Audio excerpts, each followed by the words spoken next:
Hi, this is Justin from Abstract Data, and in this video I will be demonstrating the ADE-10 Reactive Shaper. The ADE-10 is a three-stage wave shaping, wave folding and feedback module in a 10 HP wide unit.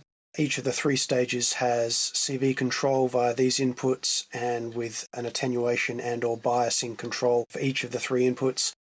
Audio in, audio out and a half-wave rectified out. The audio ins and outs both have dedicated input gain and attenuation controls. There's a more detailed tutorial and overview on one of the other videos right here on my channel.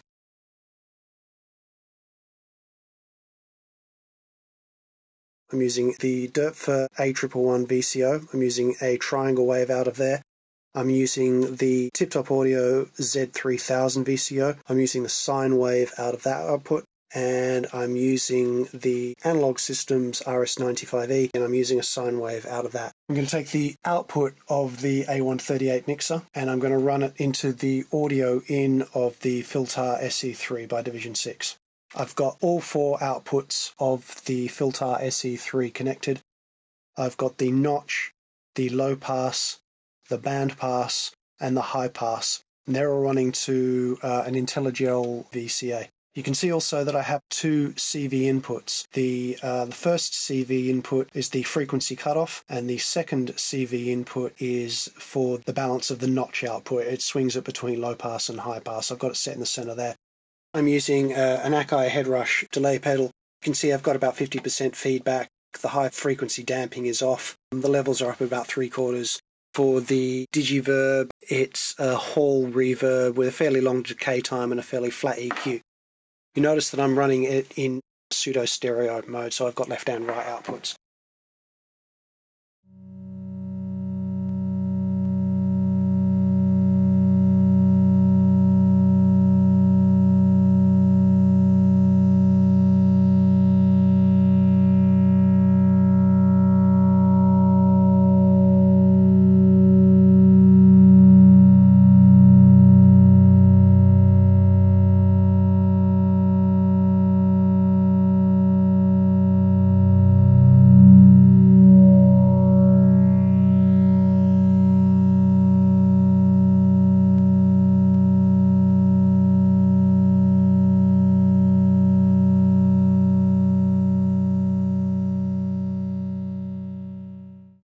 For the second version of the patch, I'm going out of the IntelliGel Hex VCA into the audio input of the ADE-10, and I'm going to run out of the ADE-10 the main audio output down into the Akai pedal.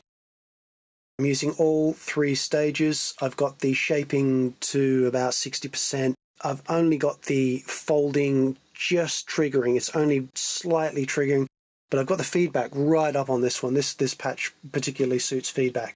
I'm not using the CV modulation. As the audio input evolves, the ADE-10 will react to that and we'll get some really nice saturation effects.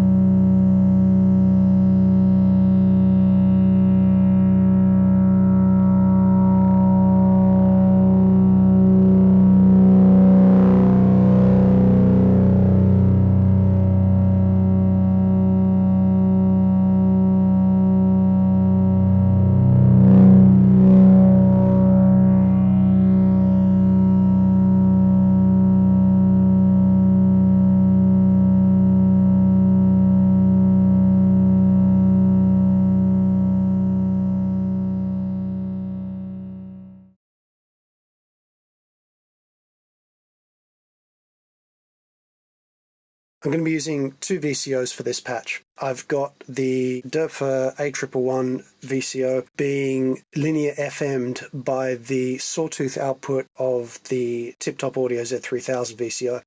The sawtooth output of the A111 VCO is going into the audio input of the ADE-10 A124 Wasp filter. I've got the band pass output of this going to a mixer and then out of the audio output into the Akai headrush pedal and the Digiverb pedal.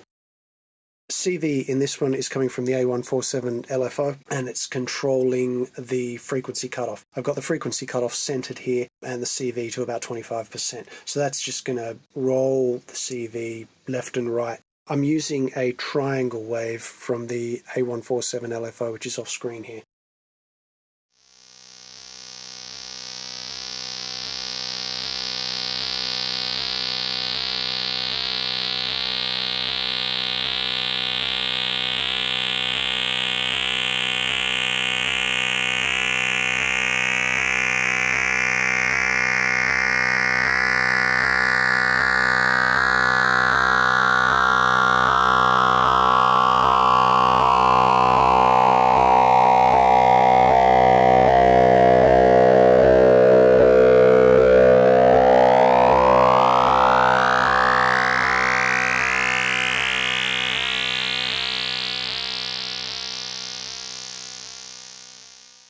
For this second part of the demo, I'm running out of the bandpass output of the A124 VCF5 into the audio input of the ADE-10. Then I'm running out of the main output of the ADE-10 into my mixer, out of my mixer and into my Akai headrush pedal. Again, I'm using all three shaping stages here. I'm using the shaping, the folding, and the feedback. Not as much feedback on this patch because the resonance of the A124 is quite high, but I am doing quite a lot of folding, and the wave shaping is just over sort of 50%. Again, you'll see that there's no external modulation being done. The only modulation is basically the way that the ADE-10 React